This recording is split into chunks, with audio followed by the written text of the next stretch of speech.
आज आपको बताऊंगा कि डेटा लीकेज जो डिटेक्शन प्रोजेक्ट है उसको आप इंस्टॉल कैसे करेंगे। ठीक है, रन कैसे कराएंगे आप।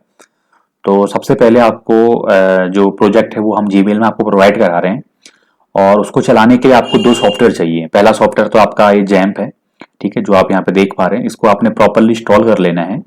और दूसरा, अगर आप कोड में कुछ चेंजेस करना चाहते हैं तो उसके लिए आपको सबलाइम टेक्स्ट 3 चाहिए या फिर नोटपैड प्लस प्लस या कोई भी आप कोड एडिटर यूज कर सकते हैं। ठीक है, तो यहाँ पे हमारे पास जो इसका सर्वर है वो है आपका जैम। तो हमें यहाँ पे जो है इसको इंस्टॉल कर लेना है प्रॉपरली। और यहाँ पर अगर आप देखेंगे हमारे पास दो मॉड्यूल है, अपाची और माइस्क्यूएल। अपाची आपका एक प्रकार का इंजन है जो पीएचपी को रन कराता है। दूसरा आपका माइस्क्यूएल आपका यहाँ पे आरडीबीएमएस है। तो जितनी भी हमारे डेटाबेस की फाइलें होती टेबलें होती वो माइस्क्यूएल के अंदर बनती हैं और अपाची हमारा जो है पीएचपी को रन कराता है। ठीक है, या पीएचपी आपकी अपाची के थ्रू रन होती है। ठीक है, ये हमें मालूम होना चाहिए। तो इन दोनों को हमें स्टार्ट कर लेना है। तो जब आप इसको प्रॉपरली इंस्टॉल कर लेते हैं, मेक श्योर ये दोनों आपकी प्रॉपरली स्टार्ट हो रही हो।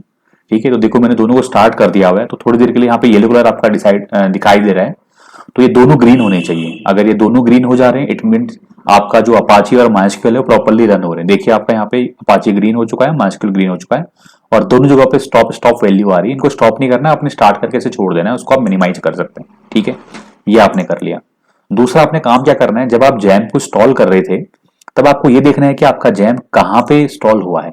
कहाँ पे इंस्टॉल हुआ का मतलब ये है कि जब आप अपने पीसी को ओपन करेंगे तो आपके पीसी में नंबर ऑफ ड्राइव्स होती है, चाहे वो सी है, एच है, डी है, ई है।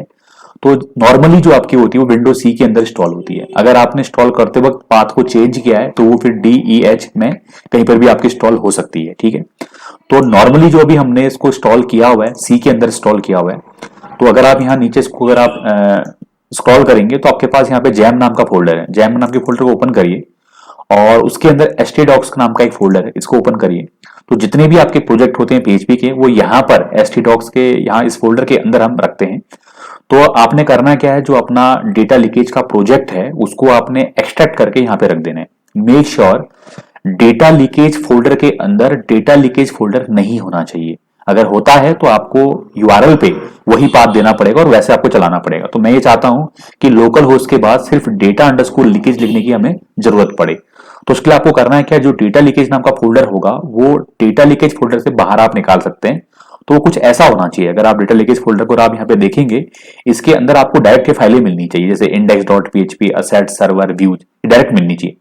अगर आपको htdocs के बाद data leakage, data underscore leakage और फिर इसके अंदर डेटा अंडरस्कोर लीकेज फोल्डर अगर मिल रहा है तो आप क्या करें, उसको बाहर लेके आ जाइए और उस फोल्डर को डिलीट कर दीजिए।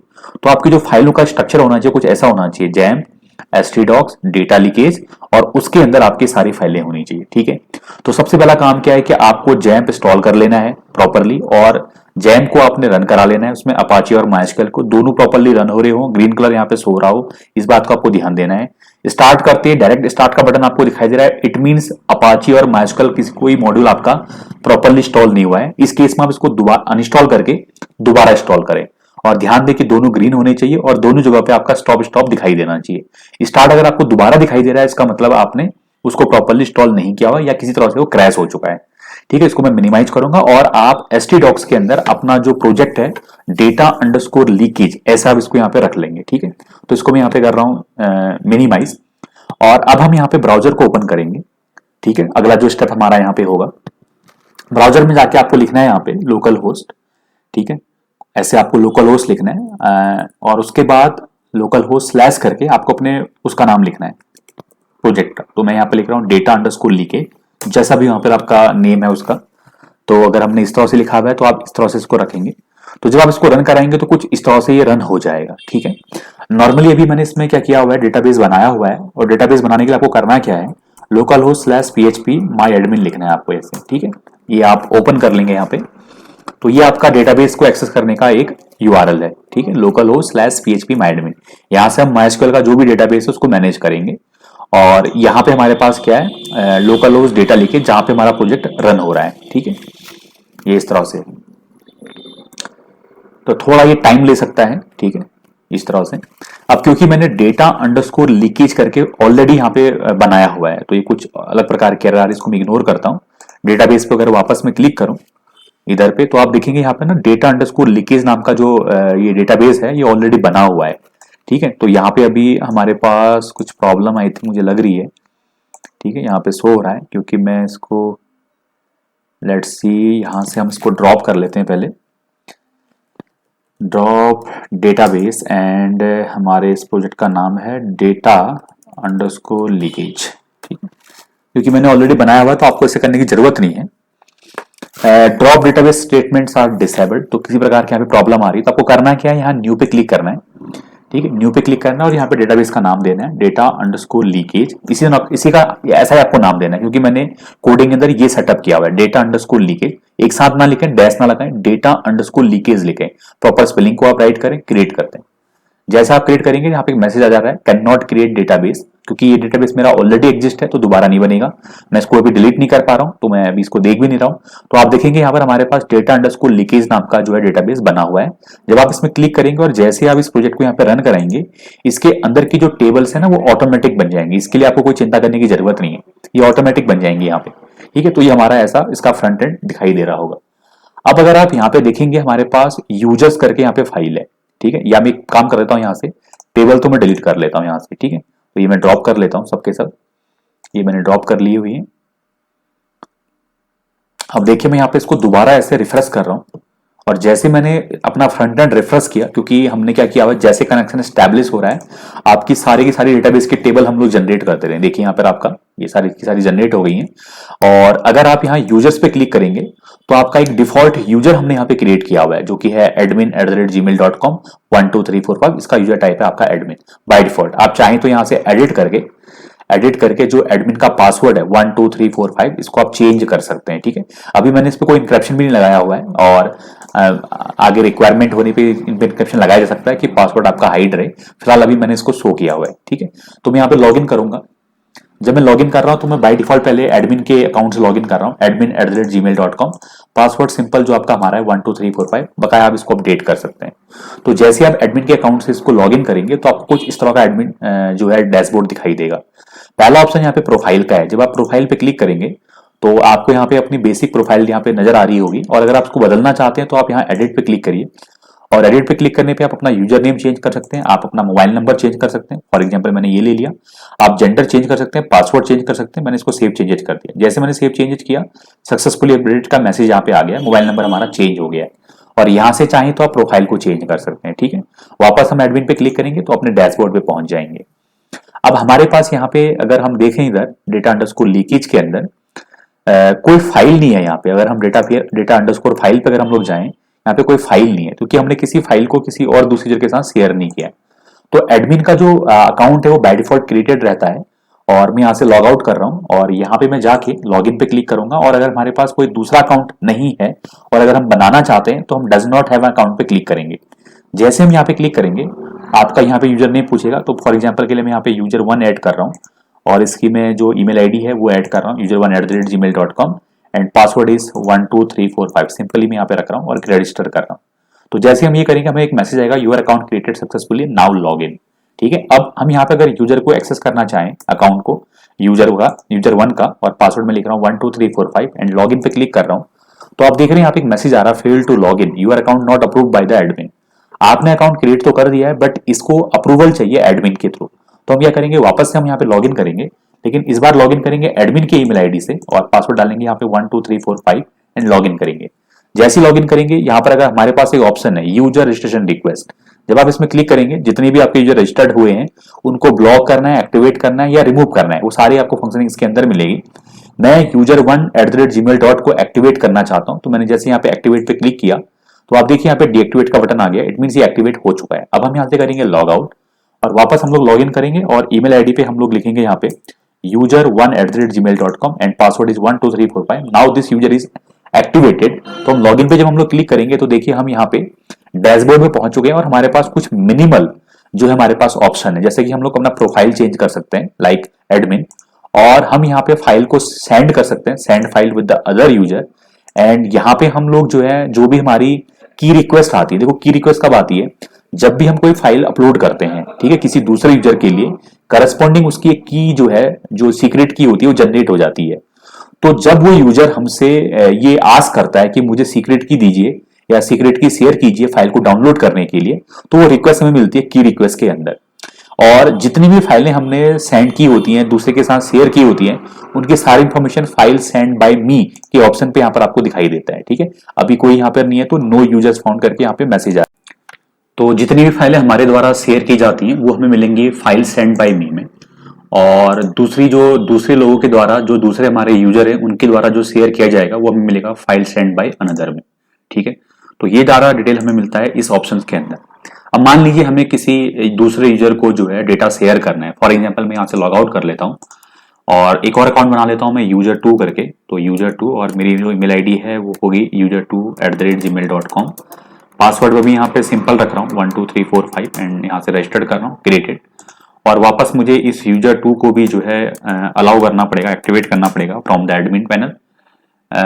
यहाँ से मैं एडमिन का जो है पहले लॉगिन करूंगा and here user registration request से मैं जो user2 है उसको भी यहाँ से एक्टिवेट कर दूंगा। यहाँ से लॉग आउट करता हूँ और यहाँ से मैं लॉगिन करवाता हूँ user1@gmail.com को और पासवर्ड में 1 2 3 4 5 ऐड करता हूँ। अब मैं यहाँ से फाइल को शेयर करूंगा, सेंड फाइल मतलब फाइल को भेजूंगा किसी दूसरे यूजर को। तो मेरे पास यहाँ पे दो यूजर हैं, आई एम user1। तो मैं या तो फाइल एडमिन को भेज सकता हूँ या user2 को भेज सकता हूँ। मान लीजिए मैंने user2 को भेजा, सब्जेक्ट मैंने यहाँ पे लिख दिया फॉर एग्जाम्पल टेस्टिंग, और यहाँ पे मेरे पास कोई फाइल होनी चाहिए। तो मैं यहाँ पे एक फाइल पिक कर लेता हूँ। फॉर एग्जाम्पल मैं यहाँ पे यूज कर लेता हूँ लाइक दिस इंसेंटिव, एक फाइल है मेरे पास, या इसको मैंने ओपन कर लिया और इसको मैं कर देता हूँ यहाँ पे सेंड। तो जब मैंने सेंड किया तो फाइल सक्सेसफुली सेंड करके यहाँ पे एक मैसेज आ चुका है। user1 अगर अपने डैशबोर्ड में जाएगा तो फाइल सेंड बाय मी में वो फाइल को देख सकता है जो उसने शेयर किया हुआ है और किसको शेयर किया हुआ है, user2 को शेयर किया हुआ है। ठीक है, यहाँ पे आगे अब इसने user2 को शेयर किया हुआ है और अगर हम यहाँ पे की रिक्वेस्ट देखेंगे तो अभी यहाँ पे कोई की रिक्वेस्ट नहीं है। और अगर मैं थोड़ी देर के लिए आपको ये बताना चाहूँ कि डेटा लीकेज में जो फाइल अभी हमने यहाँ पे अपलोड की है उसके करस्पॉन्डिंग कौन सी सीक्रेट की जनरेट हुई है, वो है 2882 यहाँ पे। और हम इसको यहाँ से लॉग आउट करेंगे और वापस हम लोग लॉग इन करेंगे और यहाँ पे मैं user1 के क्रेडेंशियल से मैं यहाँ पे लॉग इन कर रहा हूँ और यहाँ पे देखता हूँ file send by another.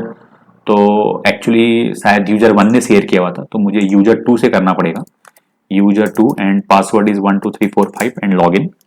And अगर आप यहाँ पे देखेंगे कि फाइल सेंड बाय अनदर और की रिक्वेस्ट, तो फाइल सेंड बाय अनदर हम लोग यहाँ पे देखेंगे तो आप देखिए यहाँ पे जो है आपका जो है user2 के लिए यहाँ पे एक फाइल आपकी जो है अपलोड हुई है। ठीक है, user2 तो अभी हम यहाँ पे user2 है तो ये फाइल हमारे पास है। अब यहाँ पे हम या तो सीक्रेट की के लिए रिक्वेस्ट कर सकते हैं या हम डाउनलोड कर सकते हैं। फॉर एग्जांपल मैं यहाँ पे डाउनलोड करता हूँ और मैं यहाँ पे जो है ट्राई करता हूँ एक रॉन्ग जो आपकी सीक्रेट की है उसको एंटर करके डाउनलोड करने के लिए।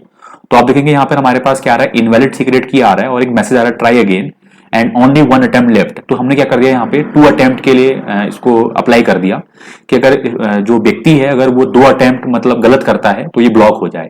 अगर मैं यहाँ दोबारा एक रॉन्ग सीक्रेट की को एंटर करता हूँ, डाउनलोड करता हूँ, तो आप देखेंगे कि ये आपका ओनली 0 अटेम्प्ट लेफ्ट यहाँ पे बच चुका है। और अगर मैं यहाँ पे दोबारा अगर इसको एंटर करता हूँ रॉन्ग नंबर तो यहाँ ये मुझे सीधे बाहर लेके आ जाएगा। तो इसका मतलब क्या हो गया कि user2 अब यहाँ पे ब्लॉक हो चुका है क्योंकि उसके जितने भी अटेम्प्ट थे वो फेल हो चुके हैं।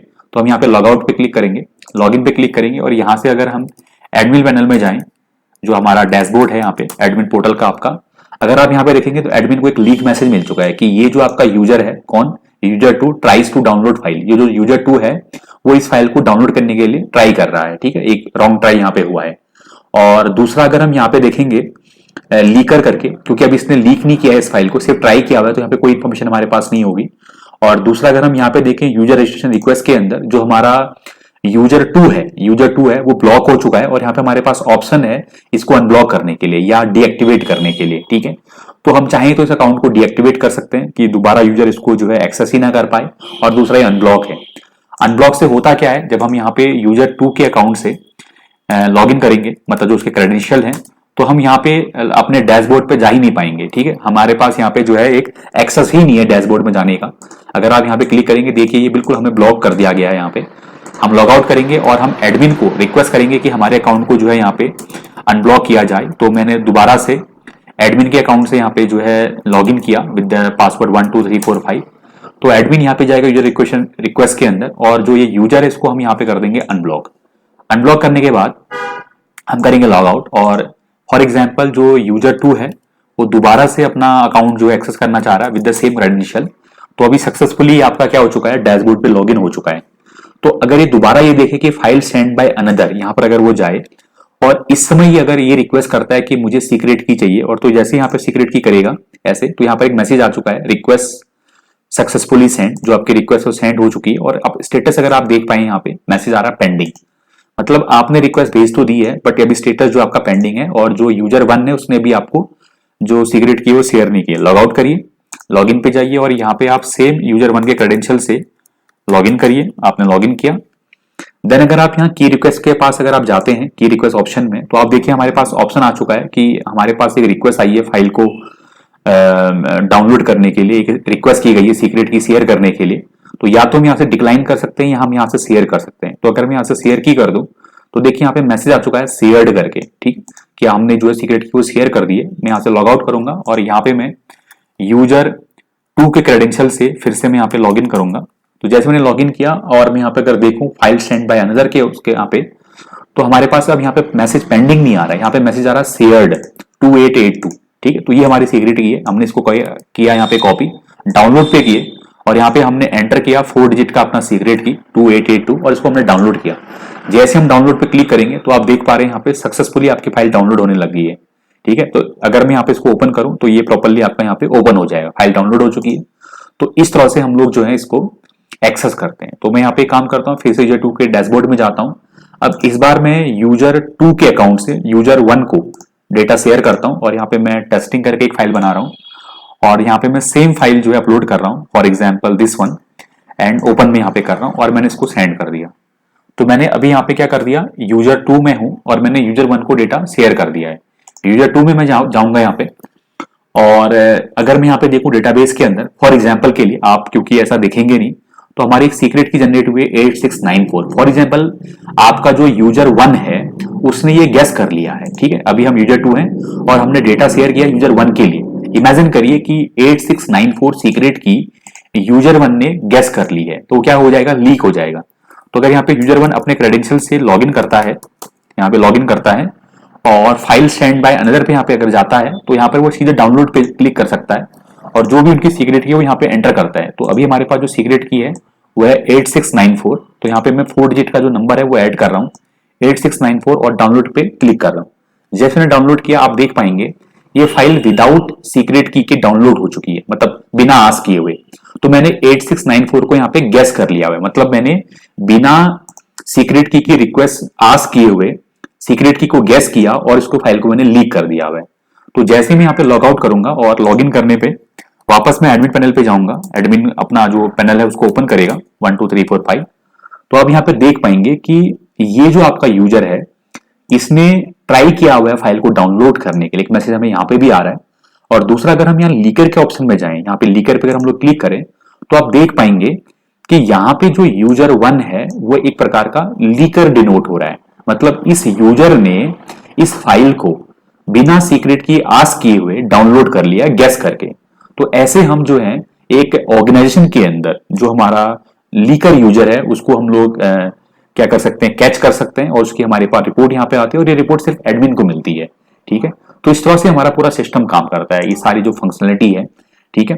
तो ये इसका फ्रंट एंड है और ये इसका बैक एंड है। इसमें भी जो हमारी डेटाबेस की फाइलें हैं वो ऑटोमेटिक जनरेट हो जाती हैं। बस आपने करना सिर्फ इतना है कि जैसे मैंने आपको बताया लोकल होस्ट PHP माई एडमिन पे आके डेटाबेस के अंदर आपको डेटा अंडरस्कोर लीकेज नाम का जो है फोल्डर बनाना है, जहां पे यूजर्स के अंदर आपको बाय डिफॉल्ट यूजर का जो डेटा है एडमिन वाला वो आपको मिलेगा। और जैसे जैसे आप यहाँ पे यूजर ऐड करते जाएंगे उनकी डिटेल यहाँ पे आपको आती जाएगी और जब ये ब्लॉक्ड होते हैं तो जो ब्लॉक की वैल्यू 0 है वो आपकी 1 में कन्वर्ट हो जाती है। तो ये सिस्टम कुछ ऐसे काम कर सकता है। होप सो आपको ये चीज समझ में आई होगी। फिर भी कुछ क्वेरी होती है तो आप व्हाट्सएप पे मुझे मैसेज करें। Thank you.